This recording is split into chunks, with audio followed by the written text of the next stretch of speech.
Hey folks, I'm just going to show you how to drastically reduce the file size of any raw recordings you have on your PC or from your Xbox One, 360, PS3, PS4, whatever you've recorded. If you've recorded in high bit rate to capture that full quality, or maybe you've recorded completely uncompressed like Fraps does, you're going to end up with file sizes sort of this big. So this is what I recorded earlier. It's a GTA 5 footage. If we just go into the properties, we can see here it's 40 gigabytes big.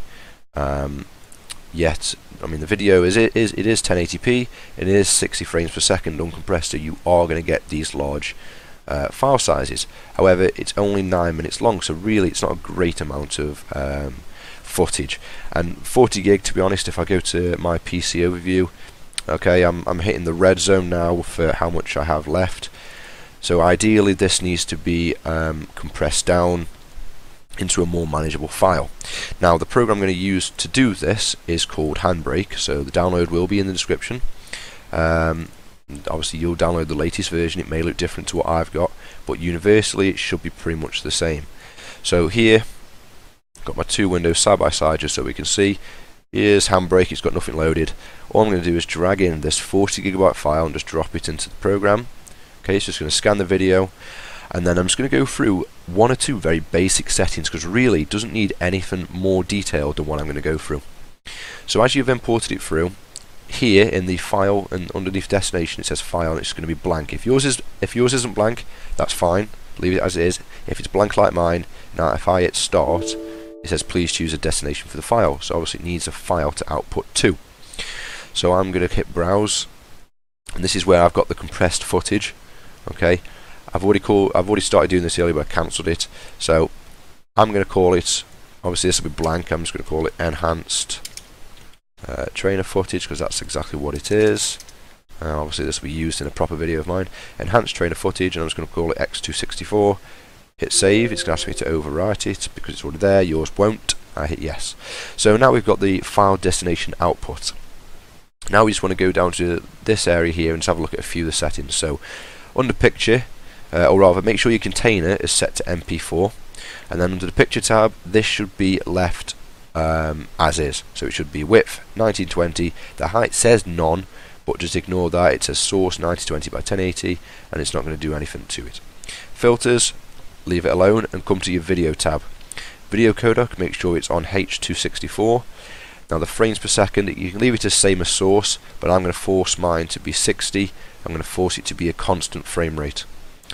What you want to do now is look at the quality section, and here you're going to see a slider. If you slide this all the way up here, it's going to be the lowest quality possible. If you slide it all the way here, well, it's just lossless, and what you'll end up doing is actually putting out a file that's probably going to be bigger than what we've put in. And obviously it's 40 gig. I don't want that to happen. By default it's set to around 20. I've started to lower mine to about 18, 17, and that way you get this nice file size that is about a gigabyte. So if I just look at the previous videos I've done, so let's have a look. So I've got a footage here. This is rather, let me choose a different one. Where's it gone? So this one here, PC trainer footage. This is the latest one I did before the one I'm doing now. It is 1 gigabyte in size, and it's 9 minutes 51. Again, 1080p, 60 frames per second. Similar length video, but obviously we are 40 times less the file size, or a 40th of the file size. So it's 1 gig here, whereas originally it was about 40 gigabyte. So that's what I'm going to aim to get. Sticking my constant quality on 18.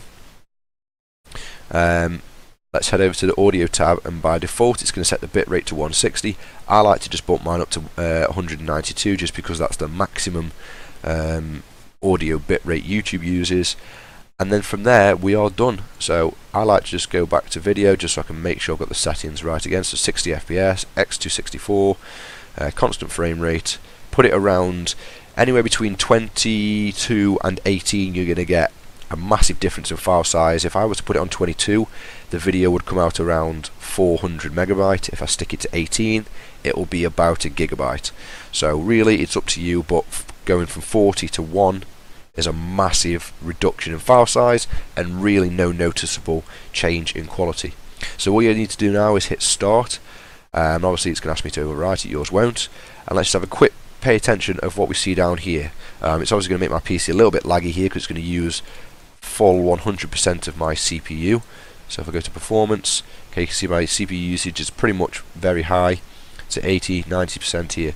So just quickly, it says down here the percentage done. It says how many frames per second it's currently processing through. Obviously average frames per second, the time remaining, and the time elapsed. So here I can see it's going to take me about 18 minutes to fully render this out, which, to be honest, I'd rather wait 18 minutes and have to deal with a gigabyte file rather than have my computer handle a 40 gigabyte file and take up a load of space.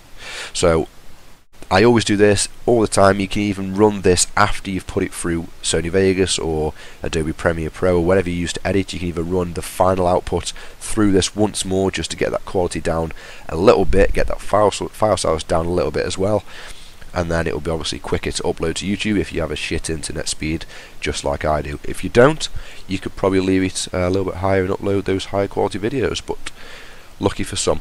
Anyway, thanks for watching this video. If it's helped you at all, then leave a thumbs up as per usual. If you've got any questions, leave a comment, and I hope you found it useful.